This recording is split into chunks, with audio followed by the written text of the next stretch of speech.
Jackson rolling through the SWAT. Reppin' for the city, hear him in the parking lot. Houston written across the jersey, ain't gon' never stop. Just fans got me tuning in, waiting for the drop. Astros, Texas, Rockets, Dynamo, they coming with it. When they pull up, got the city sitting on a fitted. Straight up A-Leaf, hold it down, ain't gon' never quit it. Just fans got me tuning in, let my dogs get it. Southwest A-Leaf, Texas, throw down here and it's so infectious. We ride for the Houston Astros, Rockets, Dynamo, and them Texans. What's going on, everybody? It's Carlos, your host of the Just Fans Podcast. I'm joined here with my co-host, Rios. How's it going, Rios? When's the next federal holiday, man? I'm exhausted. Yeah, dude. It's those work days kill me right now, dude. I'm tired as well. So, and then today we got the one and only from the Texans Fan Battle Podcast. We got the one and only Briggs at A1 Day One Texans. How's it going, Briggs? What's up, fellas? Glad to be here. Thanks for having me on. It's a pleasure, man. Oh, no, I appreciate you joining us, man. We've been doing this. We started it last week with AD from the H-Town Rundown, and we've been wanting to do a show with like different Texans content creators. You know, we all do our own thing, and everybody has their own style, and there's enough Texans content to go around for everybody. So it's kind of cool when we all get to kind of mingle a little bit and just kind of hang out and talk some Texans, you know. So, hey, man, again, appreciate you having us here. That's a good thing, though, right? Like, we all can have different opinions. Oh, hell yeah, dude. We all have great content, great stuff to be out there no matter what happens, you know. So, oh, yeah. Always a great pleasure to be on somebody else's show. Oh, yeah, definitely. We always love hearing everybody's thoughts, everybody's opinions and stuff like that, man. That's the best thing. First, we got a first comment already by Frank Z. Sup, A-Leaf? Humble checking in. Wow, all the way from Humble. What's up, man? And notice, for those of you watching us that are in Houston, they said Humble, and I was like, wow, all the way from Humble. Houston is an hour away from itself, okay? Just giving you all a heads up. H-Town is an hour away from itself. That's why it's like, wow. It's literally a long distance thing right there. That's what's going on. Houston's the only city you can be a long distance relationship and still live in the same city. on Sundays, it takes 2 hours just to get from point A to point B. So, damn, really? Yeah, Houston traffic ain't no joke, man. You know what I mean? No, so, Houston traffic is a mess, man. Please stop moving here. Yeah, seriously, y'all go back. Seriously, nah, man. Hey, interesting. What I wanted to talk about today, gentlemen, excuse me, I said boys like I'm talking to the rest of the group. What I wanted to talk about today is, you know, I'm intrigued on I want to just kind of shed light on Kamari Lassiter on the pick that the Texans chose at 42. And just wanted to get your thoughts on Kamari Lassiter and how you guys feel he's going to fit into this DeMeco Ryans defensive scheme or whatnot. So, and I just want to get your opinion on that first before we move on to, hey, let's go on and predict where the Texans record is going to be. So first, I kind of I'll have some videos also of Kamari Lassiter from college, some little highlight videos or what, and then, you know, kind of go from there and see what are some potential things that, you know, now obviously based off of college, how we're going to how Kamari Lassiter's skills are going to transfer over to the next level. Okay, so now this might be an unpopular opinion, but when the Texans chose Kamari Lassiter, I kind of felt like it was I don't know if it was the pick that the Texans wanted. I kind of feel like they, you know, when the Packers, I think, traded with the Saints and the Saints took Kool-Aid McKinstry off the board, I believe that's who the Texans were going to go for. I think my co-host Rios brought up a point with the Alabama connection that they have, and so that might have been the guy that they were going to choose, but, you know, the Saints came in and swooped him up, and I feel like, you know, the Texans got Kamari Lassiter. So I'm not sure how, if Kamari Lassiter was going to be the overall pick that the Texans decided upon or whatnot. But nonetheless, I mean, I really don't have really much to complain about on Kamari Lassiter based on his film or whatnot. It's not to dog him out or anything. It's just like, I don't know how convinced I was. Rios, I want to get your thoughts really quick. And I know we've said it a couple of times. How do you feel like Kamari Lassiter was the overall pick that the Texans were going for, or do you think that they had to pivot somewhere else? Honestly, I don't think he was at the top of the draft board. I'm sure he was on there, obviously, but at the top, they probably had not Nate Wiggins, excuse me, Quinion Mitchell probably is, the top guy on the corner, on the top corner on their board. Okay. And so when all these, defensive players fell in the first round, I'm pretty sure they were trying to move up back into the first to try to select them. Obviously, it didn't work out, so I think they were just fine sticking with basically whoever was left at pick, 42. And, like I said, it basically is going to be a combination of either Nate Wiggins or Kool-Aid McKinstry, Cooper DeJean, or Lassiter, basically who's going to be left with that. And I guess they were fine with, any one of those guys following them at 42. Okay. What about you, Briggs? What do you think? What were your thoughts on? I have to agree. Like, look, Lassiter is probably the last guy on the top of the best corners in the draft, right? Like the top 10, and there's a dramatic drop after that, and then it gets a little bit better in the later rounds. But after Lassiter, you're kind of, I don't know about that, right? So I think they did try to move up, but Nick Smart, if it's too much, he's not going to pay what he don't think it's worth. Like if you don't think it's worth it, he's not going to do it. And the good thing is we're not in that place no more where we have to trade up like we were last year to get Will Anderson. Like we have to make that splash change to change the culture, to change this identity of the defense. Mm-hmm. So he didn't have to. And if Lassiter's there, cool. Lassiter's there. But I do think Cooper was the guy and Kool-Aid was the guy. But of course, those two guys are the ones that Kool-Aid went 38, 37, and then I think he was before, like immediately the pick right before the Texans chose. I think he was at 41. The Saints jumped to Texans. Yeah. The Eagles picked Cooper DeJean. Right, and then the Saints went and picked up Kool-Aid right before us, right? Yep. Right, correct. Yeah. So I think it was Cooper, but then when the Eagles picked them at, like I said, 37, somewhere around there, that ballpark, and then the Saints knew that we were probably going to snag them. They jumped up and grabbed them instead. So, hey, I'm happy with it. Yeah, I'm not like upset at the pick either. The thing I like about what I really do like about Kamari Lassiter is that intensity that he plays with, looking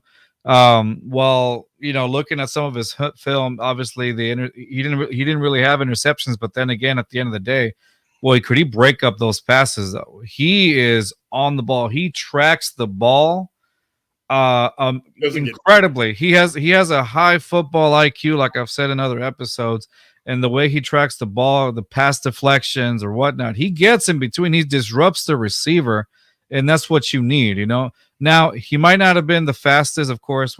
This is based off of his 40-yard dash or whatnot. I think he registered at 4.64, something like that, 4.64. And so not the fastest at that, but the fact that you can, disrupt the ball and make the receiver feel uncomfortable. Those are just mind games that you can kind of play with a receiver, and it gets in the way. And I think that's the type of playmaker that the Texans desperately needed.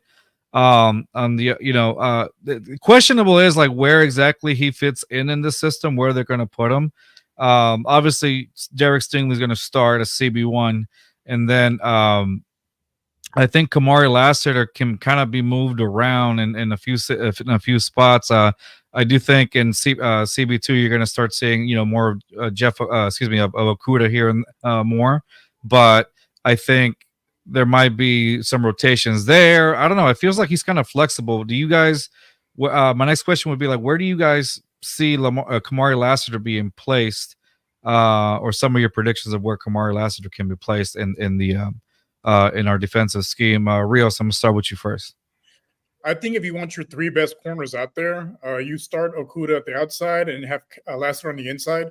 Just because he had the fastest 3-cone drill at the combine among corners. So I think he's very good, very quick in short spaces, and I think he'll excel in the slot role. And then we'll see if they move him to the outside. The 40 time, it's not super concerning. Looking at the film in college, like he didn't get burned deep. The only guy that really beat him like a drum was C.J. Stroud in in that playoff Georgia. game against Ohio State. But other than that, he didn't really get beat too often. But again, well, like because we have a pretty tough schedule as far as receiver-wise goes, as matchups. So we'll see if they feel comfortable putting him on the outside. I think more than likely plays slot nickel, about 80% of the time. Okay. All right. Like that one. And Briggs, what is your take on that? Where do you think the Texans where do you predict the Texans will place Kamari Lassiter? I agree with Rios. Like his speed does not worry me as much as everybody is, making out to be. Only because of one thing, the scheme, right? D'Amico runs like 60% in zone. Like he's going to be good. And what we learned from last year is D'Amico likes to rotate players a lot, especially the corners. So I can see him going from the outside inside throughout the game. Like the only one person in the secondary that has the lockdown job, of course, is Derek Stingley. Everybody else, they're just going to be moved where need be. And I think that's probably the best for him until he gets the system down the best. But looking back at that Georgia defense, a lot of their scheme is based off of D'Amico scheme. Like right. It's very similar. So I don't think that jump is going to take a long time. But I think Rios kind of got it on the head where it's probably in the inside on the slot. But don't be surprised if he does jump back and forth to the slot into the number 2 spot. Okay. Yeah, exactly 100%. I don't think, obviously he's going to be a part of the system or like you said, I would agree. They're definitely going to put him inside as well, just to get, I guess his feet wet, if you will, and try out this defense. And I guess as time goes by, like you guys said, just to reiterate, it definitely feels like, hey, this guy could probably have like starter qualities. And I think the fact that Okudah and I believe Henderson, they're signed to like a 1-year deal, if I'm not mistaken. So. Yeah. After that, you get to evaluate him and see, okay, is this the guy, for the not for this season, but the one after? Okay, is this the guy that we're going to put as a primary starting CB2, right. Or what do we need to do? Because we obviously know the Texans have enough cap money coming in next season as well. So it's almost like what do they call it, Rios? Low risk, high reward, or something like that. At that point, that's basically what Okudah and Henderson are. If they pan out, great. If they don't, it's just a 1-year deal. Yeah, I was about to say the same thing. Like it is low risk, high reward. Like if they have a subpar season and it's not great, you can trash them next year. Like, okay, thank you, but it's time to move on. If they do great, re-sign them and just more tools to help Lassiter and build this defense. So. Yeah, exactly, and it works. So yeah, low risk, high reward. I feel like that's a great way to go about your defense right now, and so again, the sky's the limit with this guy. You never know, he might be the next top corner as well, and next to Derek Stingley. So it's TBD, yet to be seen what's in store for Kamari Lassiter, but I'm definitely looking forward to see, based on his college highlights with Georgia, if he can be disruptive, man. Then we're gonna like he didn't allow any touchdowns for like, how long was it? 2 years, I want to say, or I want to say his whole career. Yeah, he hasn't allowed touchdowns. Like it's amazing. Like I said, it's not, when you look at some of his film, you don't see like a lot of interceptions, or whatnot. But the fact that he's disruptive and it makes the receiver feel uncomfortable. Now, one thing though that kind of worries me, but I think that can be fixed with elite coaching, and I've told Rios this several times, is as I see him on film, like as he gets super close to the receiver and he's like neck and neck with the receiver, I do feel like in the NFL it's going to draw a bit of penalties, because he is that guy that stays neck and neck. And obviously, we saw it a lot last year. Those penalties are going to come in, and that's the only thing that kind of worries me a little bit as far as, but I mean, it's not necessarily a bad thing because he's a disruptive player. So I think as long as that doesn't get to his head, or whatnot, I feel like we're going to have a top corner on that one. Oh, sorry. Go ahead, Briggs. I'm gonna say I'm glad you brought that up because a lot of people are saying that. The good thing about D'Amico is Travarius Ward, the cornerback for San Francisco, when he came there from Kansas City, he was that. Like, he always got the flag. Like, he was the guy that was going to get the flag drawn on. Right. They changed that. Like, he's a top 15-10 corner. Like, he's pretty good corner.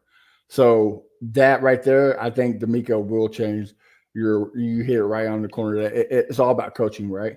Right. And you have a good coach in D'Amico, and you got some good backfield coaches as well. So, and that's the thing. Like, I do feel like as obviously as the years have gone by, there was really no room for optimism. As only last season. As of last season, you're like, you can start developing this trust again in some of these coaches or whatnot. So, like, definitely with D'Amico, I'm like, yeah, this thing could be fixed or whatever. You have that sense of optimism. I'm like, oh yeah, definitely D'Amico's gonna fix that because D'Amico's not gonna let that shit fly, And so that's how I can easily say that. So yeah, no, we haven't had that in years past because it's like, oh god, absolutely, you're basically playing for the best. yeah. And I forget who it was. I think it was Nate Griffin that we had on. It was somebody that interviews the coaches every week for news or whatnot. But during the offseason, he said the game plan was not as a team, like game plan as a team, but the coaching staff went to every individual player and said, okay, look, this is where you're failing at. This is what we do to get you better. And like we haven't had that in the past. Yeah. Like, we haven't had where we're like, okay, each player, look, this is what we need to focus on. Let's make you better. And making you better is going to make the team better, and that's the best thing you can have as a player, as a fan. It's great. It's fine. To me, like, this D'Amico coaching is our Mike Tomlin. I feel like he's not going to go nowhere for a while. So, oh yeah, and that's what it is. As long as you have consistency, the player. And the thing is, now players want to come here and play. Would you have ever thought, now, not to try to move on to another subject, but would you ever thought a guy like Stephon Diggs would have wanted to come over if it wasn't D'Amico, if it wasn't any other coach? That would have never happened. Not just a coach, quarterback too. Definitely we were embedded with the word culture here in the previous regime, but this culture here has changed for the best of the team. Obviously, they completely turned it around. Nobody expected the Texans to go completely to the playoffs immediately like that. And not just Stephon Diggs, like Keenan Allen wanted to come here. Danielle Hunter turned down more money from the Colts. Exactly. Like, I get it's his home, but he even said when I went to that Browns game, like the environment is different than years past. Like, it's different. And he's been here. He's from here. Like, he understands the culture of Houston. He's like, this is it. Like, we got the pieces. So yes, and it's not just that. We're actually getting love from national media. Like, yes, we are. I'm tired of every year getting shit on by Nick Wright. Now we find Nick Wright's finally like, oh, they're gonna beat my Chiefs, So it's finally nice to see the other side of the book. Oh yeah.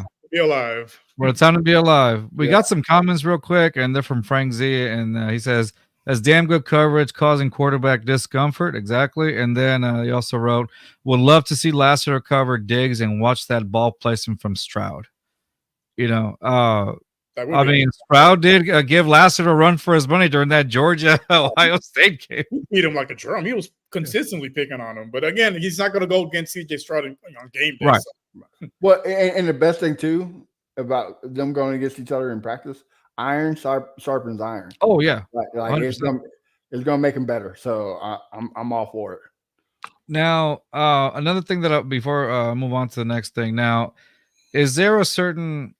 This is the next question I want to ask you guys. We know that they chose Kamari Lassiter at the corner position. Is there somebody else that you guys would have had in mind, or maybe another position instead of corner that you guys would have had in mind, or do you think no, this is exactly what we needed? Rios, go for it. Well, like Briggs had mentioned earlier, I think as far as like the top of the top corners, basically it was either him or Melton that was left, and then from there it's a big drop off as far as like. So as far as another position, not really. I think secondary was always going to be the pick. I didn't really have anybody else in mind. Once Dejan and Kool-Aid came off the board, I figured it was either going to come down to Melton or Lassiter because they were the top guys left. Briggs, what is your take on that? With who was available, it was Lassiter. Like that was the positions we needed was obviously corner. So Newton was gone, Fisk was gone. Like guys for defensive tackles that we needed, they were gone. Safeties you could have set back. Obviously we did in the third round.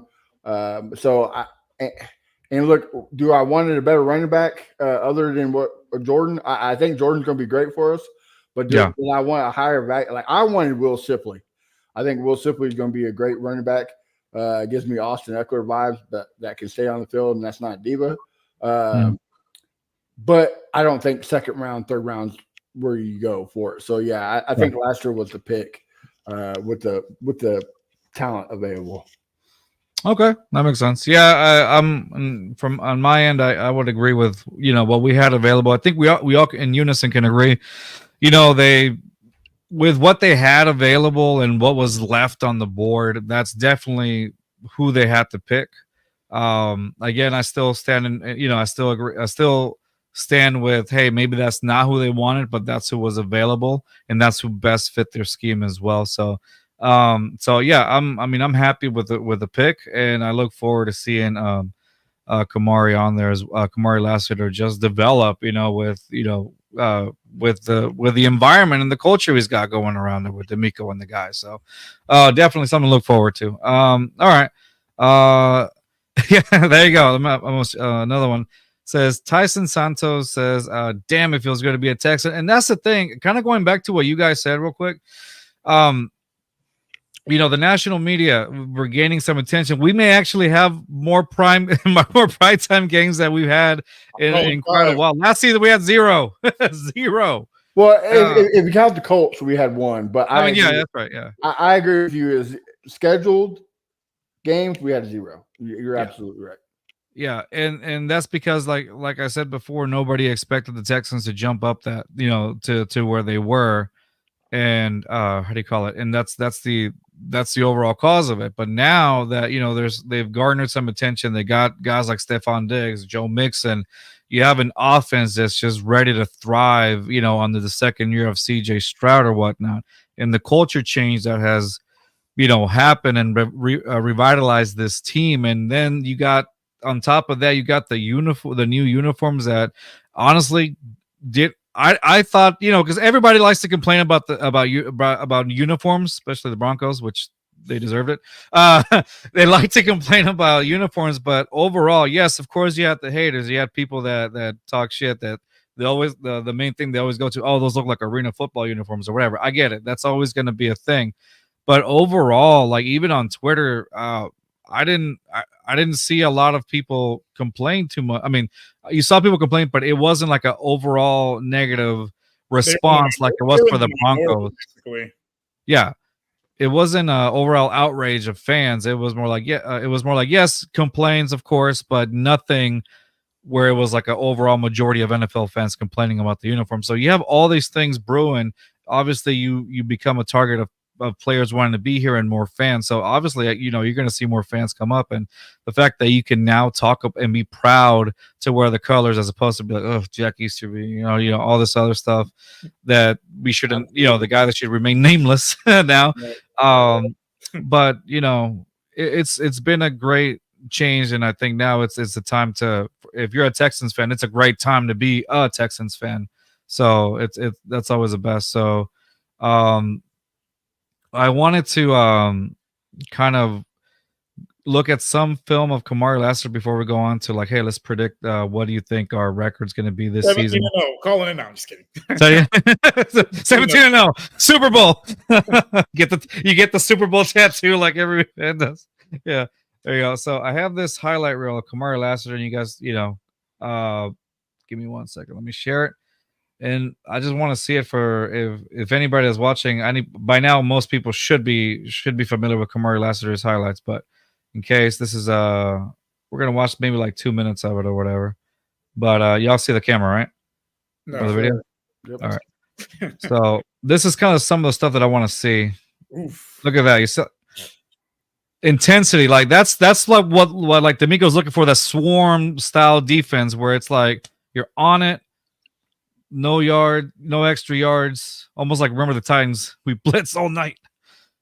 Look at that.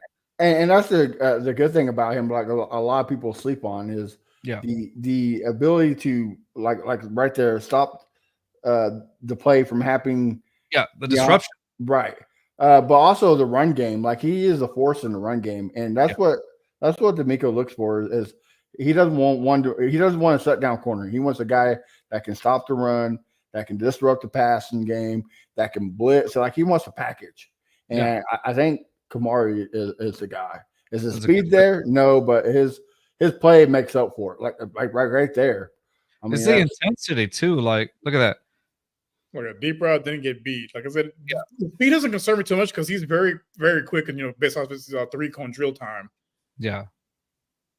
It's like these are like I love these highlights of him, and it's just like I didn't see, like I said, interceptions, and it's totally fine because you could disrupt the pass. You can make a receiver uncomfortable. That's what matters. Right. Look at that. Dude, that intensity, dude. Look, he's hyped up. That's what I want to see. Well, I think his stats of the year were. I think he only allowed. Don't quote me. I'm not 100% knowing, but I think it was like 25 receptions on 145 yards. Like that's crazy. That's insane. Yeah. No more than two. Yeah, no more than 2 receptions a game. Receptions a game, yeah. Yeah, like if you can do that in the NFL, I'm sold. I'm sold. You know what I mean? Like, so it's just a small product size of what we're seeing. I think he'd be. I think he'd be the next big thing for the Texans defense. I think so too. There's a lot of potential here. There's a lot of potential that. That's a dog. DAWG. DAWG, no pun intended, because it came from Georgia, but still, like he's a guy that you definitely are going to look forward to seeing over the, during the season. I look forward to seeing this. Well, and you mentioned that swarm mentality, like that's what Georgia teaches, right? They don't teach the swarm, of course, but they teach like the dog mentality, like go out there and give all you got, like. Be disruptive, and that's the same thing. The swarm is just more, a collectiveness of disruptive. So he already has that mentality. Like I need to be out there and be a dog. So like it's a no-brainer pick at 42. Yeah. Like I said, I'm happy with the pick. I really am. That was the only thing I wanted to address. I'm like, I don't think that was the first pick that they wanted, but honestly, it's still a good pick. It's a good pick for the He fits with the dude defensively. What was that, Riz? He fits with the dude defensively. Yeah, exactly. And that's what I like. And it's something you have to pay, because the bad thing about being good is other teams don't want to trade with you without trying to fleece you. Yeah. So if you can get this guy at 4-2 and not trading up and give him an arm and a leg, then so be it. Like, yeah, Cooper Dezon and Kool-Aid might be better. Nate Wiggins, they might be better, but hey, for what we got them as a value, it's great. I'll take it. I think most teams realize if they traded with Houston, they're going to be picking, the lower part of the rounds. They're not going to be picking, at the top of the first round, top of the second round. They're going to be picking at the bottom. They're like, they try to tax us a little bit, and Casario smart enough, like, nah, I ain't going to, pay that. I'll sit where I'm at and take best player available, and hey, we got a guy. There you go. Frank Zero, Lassiter is a ball hog. Stingley plus Lassiter equals lockdown. And then Tyson Santos just put a bunch of locks on there. Agreed. Definitely. Yeah, he wore the lock chain, like injected veins, man. And like you said, Carlos, the interception ain't there. And I seen fans that didn't want this pick. They're nitpicking. Oh well, he can't catch the ball. He has no hands. That's something that can be taught. So just give him some time. Like, dude, chill out. I love that we're winning. I love that we're hyped as Texans fans. But that's one thing we gotta remember. Like, bro, chill out. It's not that serious. Yeah, no, and I agree with you. I think the overall fact that that, like we were talking about, the swarm mentality. It's something that isn't taught. It's something that is natural. Like, you can teach the interceptions. You can teach how to catch interceptions, but the fact that energy, that ability that he has, and that intensity that he plays with, you can't coach that. That comes from within. That's being an intrinsic you're being motivated intrinsically, right? So that comes from within. Therefore, like, you can't coach that, huh? That's the dog in you. That's the swarm, whatever. So I want to see him bang his head like that. Not too much, because CT. I want to see him.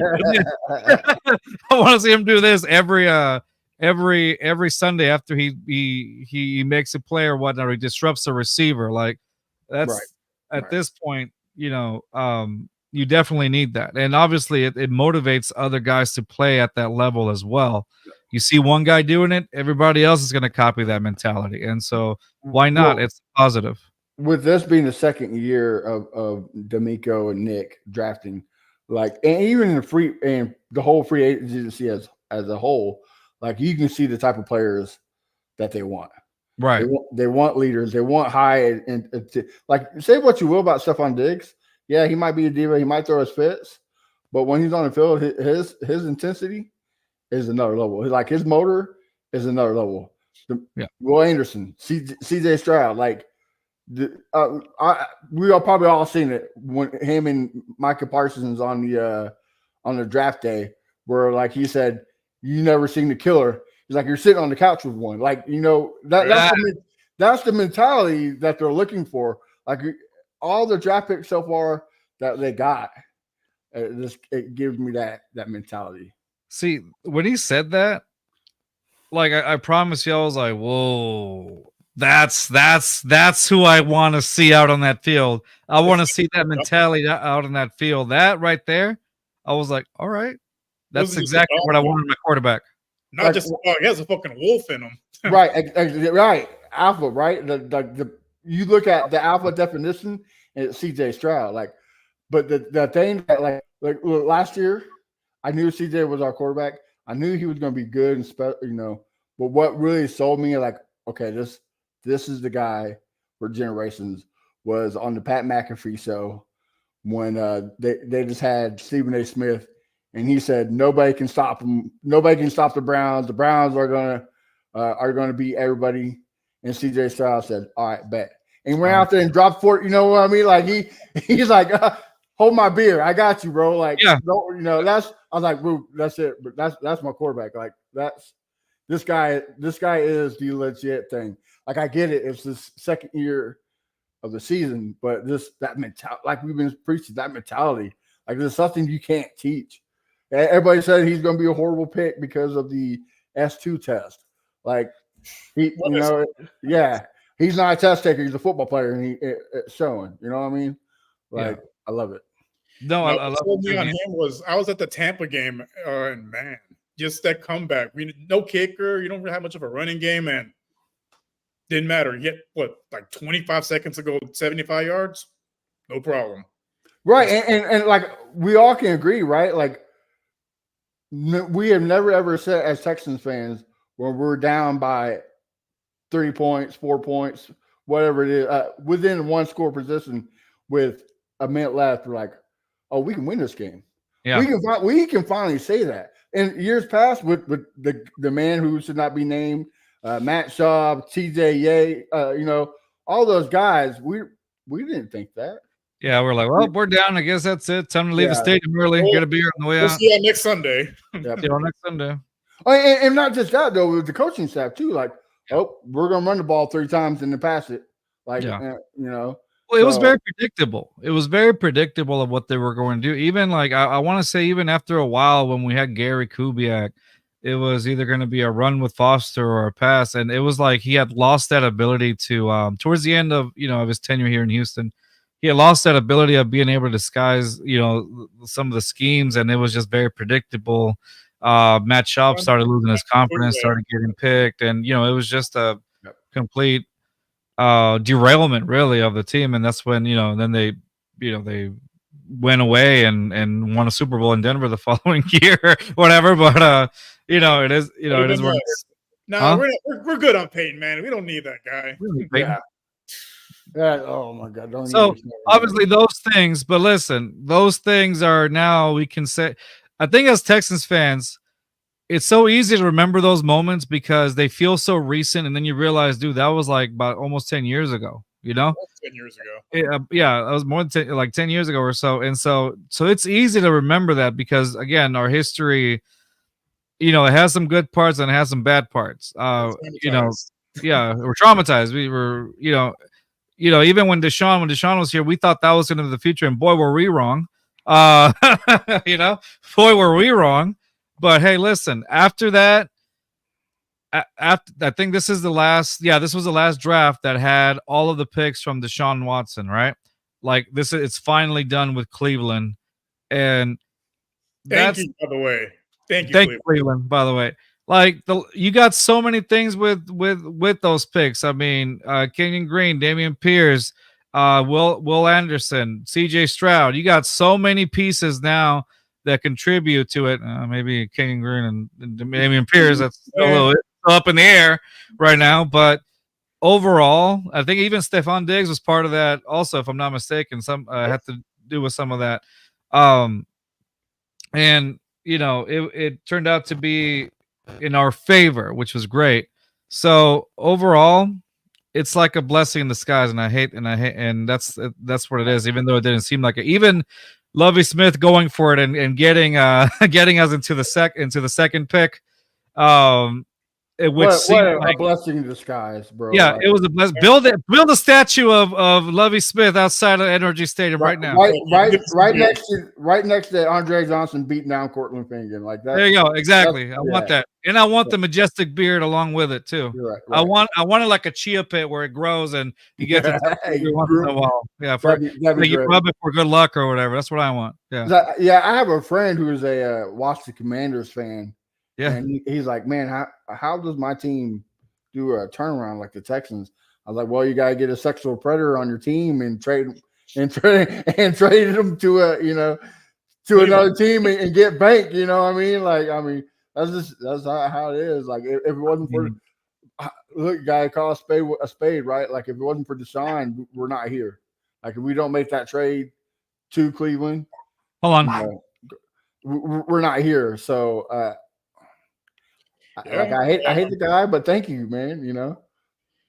Yeah, hindsight's 2020. Like, when he was drafted, we thought, this guy's gonna save our franchise. In hindsight, kind of look where we're at now. Absolutely. I mean, and which gets me to this comment let me show it real quick. We are creating a dynasty where the Texans going to win the Super Bowl this season. This is the best Texans team in history. We're going to have fun this year. Everything is possible. I love the optimism. Yeah. Well, I agree with it. I was right before this podcast. I was talking to my buddy down there in Houston, and I told him the same thing. I said, "This is the first time that this team is actually both complete on both sides of the ball. Like it's either we have a good offense or a very good defense. Like we never had a mixture of both. Right. And again, like this is the first time as a Texans fan, I'm extremely excited. Like I've been a Texans fan. I've been excited for seasons past, but this is different. Feels different. Exactly. Like and what a better way to feel different than New Jersey's. Like let's rock it out. Let's do it. So exactly. I love it. I love it. Imagine going to the Super Bowl, winning it in the H-Town blue jerseys to rub it in Tennessee's face. That'd be hilarious. Die, happy man. Look what you couldn't do. Anyway, so all right. So Tyson Santos brought up something that I do want to talk about, and it's says, who do y'all have us opening up against? So, you guys actually put up a predicting schedule. Is that correct? On y'all's on Texas 20. I apologize. On the Texas Fan Battle Podcast, y'all put up a prediction of the schedule or whatnot, and I want to get into that. But before I do, we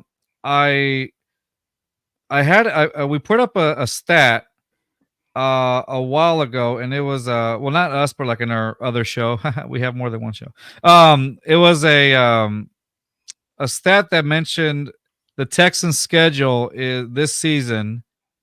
What's going to make it a little challenging is the fact that this particular schedule coming up for the Texans is not going to be an easy one, and that's going to be something that I personally like. I do want to see this because you're going to see exactly what this team is really made of. With the picks that we get with CJ in the second year or whatnot. So one of the here are some of the here's a stat really quick that we posted on our other show. Give me a second because I had it on my phone and got erased. Give me 1 second.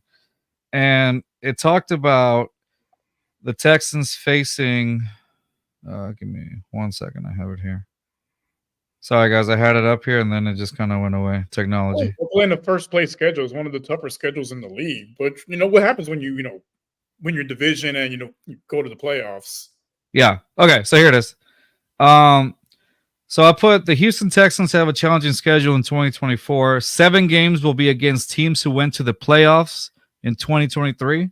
Not to mention the Texans will play 11 teams that went over 500. And I asked the question, how successful will the Texans be? And so that's where the challenge lies. But again, this is what proves our team. This is where it's really where we're really going to see, hey, what are we really made of? We got all these offensive weapons for CJ Stroud, even coming in from Ohio State, Kate Stover, which is also an offensive weapon for CJ. They have some chemistry. And any weapon that you can add to CJ is just another weapon in his arsenal, and that's not a bad thing, along with Stephon Diggs, Joe Mixon, and we're going to see how all these pieces play out throughout the season. Now, with that being said, now that we know, so I want to pull up what you have here. I think you put it up here for us, Briggs. This is the schedule. Like, this is the predicted schedule from you guys over there at Texans Fan Battle. Okay, so y'all said this is Crenshaw's. I'm sorry. Okay, so this is Bo. Yeah, Bo's. Okay, so the prediction is week 1 Jags, week 2 Jets, and then as you can see, he got the Cowboys as the Thanksgiving game. See, and a lot of people have that, which would make sense. I'm one of those. That would definitely be because that the Cowboys game. Now we only face them once every 4 years, but this is one of those. I think because of the you get an extra NFC team, right, or something like that. Well, the first place schedule is the first place. Yeah, the first place. So and that's why we get the rarity of seeing the Cowboys for in one of those. They'll play it. We'll know they play at Arlington for sure. So I would definitely like to see that. And this is Crenshaw. Go over there, Crenshaw. This was his prediction. So he's got us starting off with the Lions and with the Lions for week 1. And I think Bo had the Jags, right? Correct? Yes. Okay. And Crenshaw said the Lions. And let's see. And this is mine. And yours, you had the Chiefs immediately. Wow, right off the bat, huh? I mean, why wouldn't you, right? Like, if you want views, like here's my whole thoughts to this. You want views, right? CJ Stroud and Houston Texans is what's going to sell you. Like, everybody's excited about CJ Stroud. Yeah, GOAT versus the up and coming GOAT. Like, it would make sense, right? And then so y'all gonna love that. I got week 3 being a Monday night game. Against the Titans? Yes, and guess what? Here, right in Houston. Yes, so, and guess what we be wearing? Exactly, that color rush. Yes, absolutely. Did y'all see that? I think it was John McClain asked Hannah today. Yes. I did see that. would you about the colors? And she's like, what does it have to do with anything or whatever? It was like a sassy answer, but maybe it's just me. But you can tell, like, oh yeah, we're definitely gonna wear that shit. Oh, yeah. Like, Well, you can we're see gonna the way return the favor. you see the way she looked at Cal. Like they both chuckled. Like, yeah, it's Right. a That's just wrap. happened. You know, yeah. And I got the Cowboys Thanksgiving, like Bo did, because you got brother versus brother. Yeah. And then look what's going on with CJ and Micah. Like the CJ and Micah tour. It's like they're advertising it in a way. Right, exactly. Mike is a future Texan. Yeah. Absolutely. Oh, like, yeah. Yeah. And then I also think the Buffalo Bills game would be a Christmas game. I could see that. That's a good one too. And so I got me for 4 primetime game. I think the Dolphins might be a primetime game as well. But don't be surprised if week 18 doesn't get flexed again. So looking at your schedule, since you're here with us, Briggs, I want to look at the schedule, the teams that we have going off against. I want us to make a prediction really quick and see, what do you think, based off of the teams that we see here, what do we think our record will be this season? You can tell me which teams you feel like they're going to lose against or whatnot. Rios, I'm going to start with you because we usually leave our guests at the end. Rios, what do you think are... Actually, no, I'll go first, then Rios, and then Briggs. I think, based on this schedule, I think the Texans go 11-6. Oh, okay. I think they go 11-6. I think the schedule is a little bit tougher. I could even go 12-5, honestly. But I think to be in the more careful position, 11-6. And I say this every season: we're going to lose games that we're not supposed to lose, and we're going to win games that we're probably not supposed to win either. And it happens. You see it so frequently. Rios, you brought up a Tampa Bay game last season. Usually that would have been a loss in our book, and we ended up winning that based on how the game was played. And yet there were games last season that we won that kind of blew us out of the wind, like that one, like Tampa Bay, and games that we lost that we should have won. Like, I'll give you an example: the Jets game.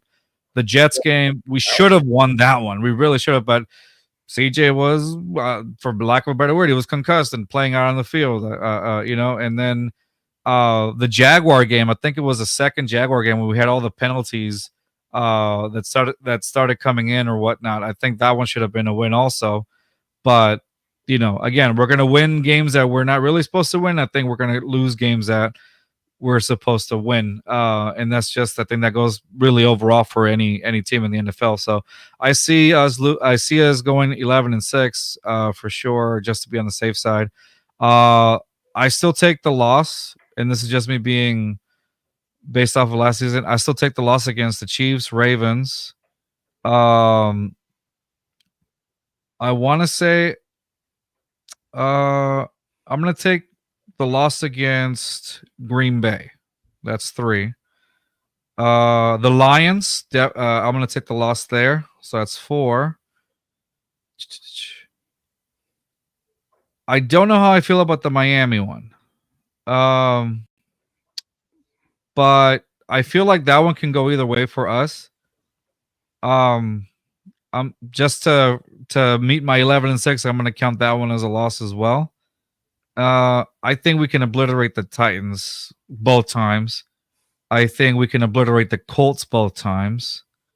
And then I still think, and then I did say Ravens, and yeah, I did say that. Okay, and then I want to say, out of a fluke, we may lose one to the Jags.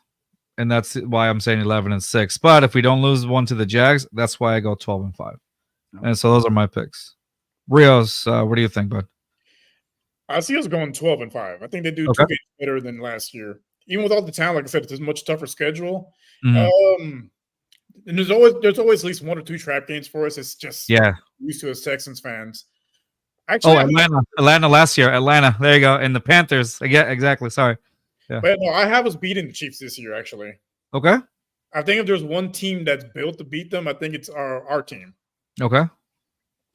So the 5 losses that I see, let me get this out of the way. The trap game is probably going to be the game against the Vikings. Okay. That might be a trap game. Okay, that's one. And then from there, we probably split the series with the Jaguars and with the Colts. So that's 3 losses right there. Until we can beat the Ravens, I don't think we can beat them until they can prove that they can. So that'll be our 4th loss. And then the 5th one, Green Bay, because it's probably going to be winter time or it's going to be nasty conditions. And as we've seen with CJ so far, he hasn't proven he can, play well in terrible weather. Yeah, that I want to say that Northwestern game in college where he didn't have that many yards. I think it was like 92 passing yards in Northwestern Ohio State, and it was cold. The Jets game, but now you can obviously say the same. It's almost funny because they almost had identical stats to the Jets game and to the Northwestern game he played against Ohio State in the cold, but as far as him personally, but obviously with the Jets, you can include, hey, the dude was kind of like knocked out from the Arizona game or the Cardinal game, so you can argue that. But I'll agree with that. That's kind of like a little fear that I have in the back of my head, Rios, with the cold game, the games and him in the cold. So that's a good one. I like your 12-5. Hopefully, we play the Jets, in the fall, not when it's cold. Yeah. If we can play them as early as possible, that'd be great because MetLife is a terrible stadium as it is. That turf is just atrocious. So we can play them. Are they changing it this season or no? Or is it still? They're changing it for the Copa America in 2026. Okay, never mind. They're changing for that, but not for the NFL. Like, come on, man. Yeah.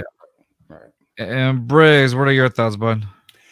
Yeah, so my prediction, I agree with you. I think it's 12-5, right? Like this is our season to lose. Would I be mad at 10-7? No, I wouldn't, because this 10-7 is different than last year's 10-7. Because like we said, we're playing a first team schedule. The floor, I say, is seven wins, but I don't see that happening. But you never know, injuries, whatnot happens. True. 12-5. My trap game is going to be the Jets game. They're going to overlook Aaron Rodgers coming back from the Achilles injury. They're just going to sleep on him, and I think we lose that one. I think we sweep the division besides the Colts. I think we split with Colts because something about AR just I can't put my finger on it. Like if the dude has it, they're going to be tough for years to come. So that's a loss to me. I think the Dolphins and the Lions we're going to face back-to-back losses on those, just because the Lions is a good team. Yes, they are. They got better defensively throughout the draft and free agency. Like they killed it with their defensive draft. They did. And Miami are who knows better to be a D'Amico defense than Mike McDaniels? Like he's done. They're all in that same coaching class. Right. So I mean, Robert Saleh, he did the same thing to us last year. He made Zach Wilson look like Aaron Rodgers out there. Right. So I see Miami, and I have to agree with Rios. Not just because of the weather, but Green Bay is a good team, especially at home. Yeah. That environment's different. I think they beat us. So those are my 5. I think we beat Kansas City, and plus, if we get week 1. Like, that's even better because there's no Rasheed Rice. You catch them off guard. I mean, the Lions did it to them last year. I think the Texans will, especially week 1. I think that would benefit them. And again, like y'all been saying, we lost to the Falcons. We lost to the Panthers. Trap games. Right. We beat teams we shouldn't be. We shouldn't be worried about these hard teams. Right. We should be worried about the teams that we were supposed to beat, because those are the teams that we lose to. Like teams that's over 500, we're solid. Yeah. Like that's where half our wins came from last year. The teams under 500, especially with no loss, no wins, period. Panthers, like you just gave up a goose egg. Like I just don't get it. So hopefully, I think it's like overconfidence in a way. I feel like the teams that were that looked easy on schedule for them, I feel like they, like you said, they fell asleep on those teams and they didn't really give it a shot as much or have that intensity as they show to like the teams like the Steelers. I mean, the Steelers, when they came in with a really tough defense. And the Texans just completely scored. I remember them scoring on them like 3 times because of the flags or whatever, but they still went in the red zone 3 different times, whether it was running or getting scored or by CJ Stroud. Like it was, they got scored on. That was a tough defense that year. They should have 40 on them, honestly. Really. And then even CJ Stroud said, you know, there was an interview that he had. They asked him, like, when did you feel that you knew that you were one of the top dogs in this league? And he said during that Pittsburgh game, he said he complimented their defense or whatnot, but then he said that's when he felt like he really belonged in where he cemented himself in the NFL when he defeated the Pittsburgh Steelers. Yeah, and that's the thing too, though. Like he was a rookie last year. D'Amico and Sloak was a rookie last year. So I'm chopping all those games up last year to rookie mistakes. Yeah. So now this is the year okay, guys, it's time to prove it. Like, yeah, you know, we can talk all we want, but now it's time to put the ball on the field. Like, you know, and like Rio said, that Tampa Bay game, absolutely right. Like that was a game but the Bengals game, like the game that was on the line for the play, like that's the game that started the playoff push. Yeah.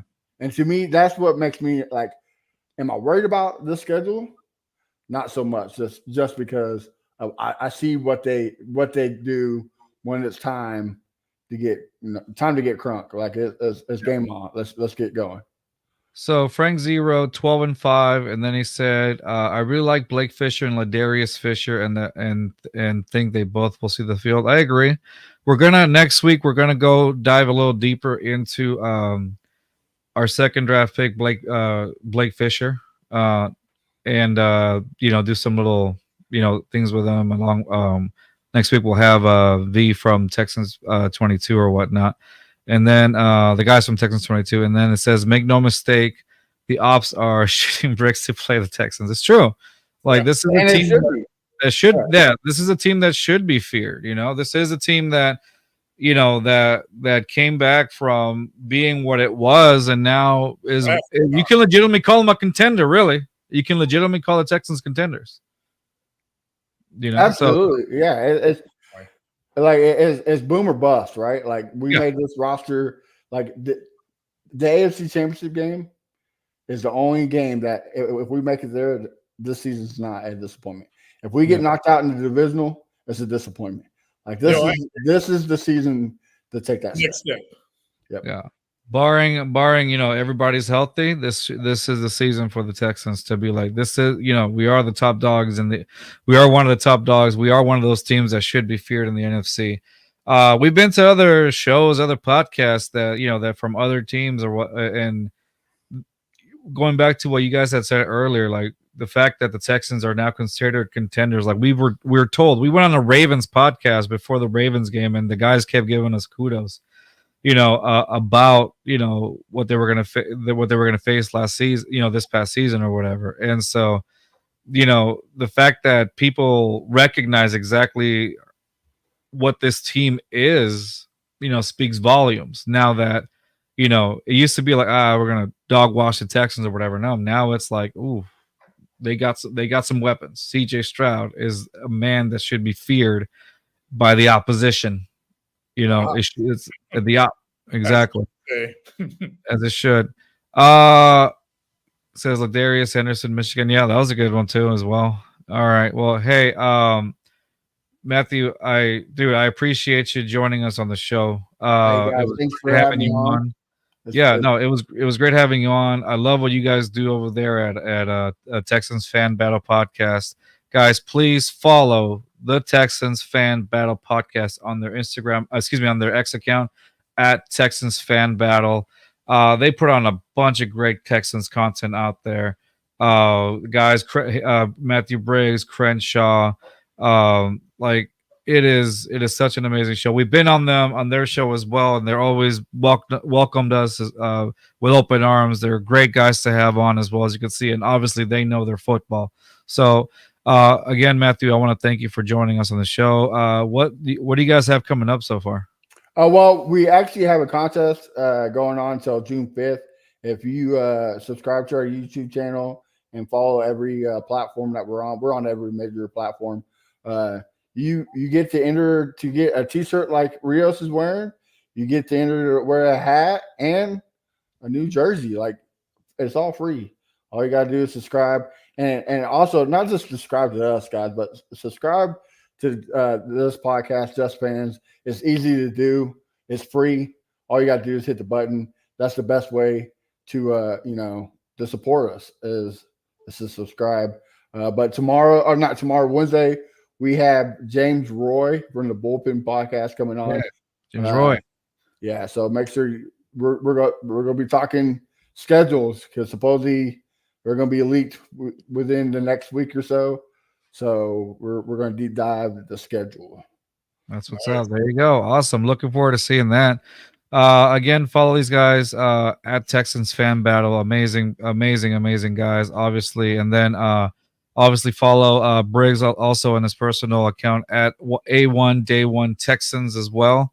And that's gonna be it for us today. I appreciate y'all. I do want to give a shout out to an organization that's very near and dear for me. They're not paying me for it. This is just something that I want to do, and I'm wearing this shirt. 3 Little Pitties right here, dogs and cat rescue. For those of you who know, I am a very big animal lover. Sometimes, like you can see, my dog comes up to me here and there she is, producer here telling me what to do.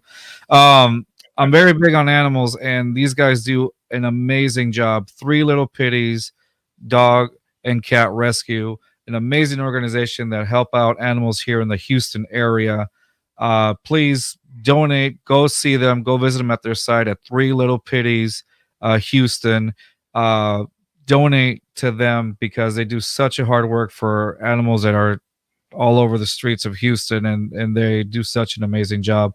I got one of my rescues through them, and they were very helpful, and I'm forever eternally grateful to them. So please, again, go to 3 Little Pitties dog and cat rescue. Amazing place. That's going to be it for us today. We're going to be joined next week by the one and only one of y'all's former host as well, VT and the gang from killing it, man. He's straight up killing it with Texans 20. He is, man. Texans. I'm proud of him. Yeah. The dude's a beast, like one of the greatest content producers out there. Just his graphic, his video designs, like the dude's a mastermind. He is. I love that he gets, VT, man. We it's straight up, dude. I love the fact that he gets shit on by everybody, and then he doesn't care. He goes in even harder. Like, I love he stands his ground, man. I love that. So he is the Texans Stephen A. Smith. There you go. He's the Texans version of Stephen A. Smith. Hey, man. So again, in case you missed it, please follow these guys at Texans Fan Battle, and of course follow the great Matthew Briggs at A1 Day 1 Texans. That's going to be it for us, guys. Join us next week when we dig in a little bit more under Blake Fisher, the pick we took at 59, and that's going to be it, man. Briggs, don't leave just yet, but we're going to end the show. All right, guys, see y'all next week. Peace. Southwest A-League, Texas, throw down here and it's so infectious. We ride for the Houston Astros, Rockets, Dynamo, and them Texans. If you ain't never been down here, but rule number 1, you gon' respect us. Just fans in my speakers, new one drop, they bout to bless us. I might write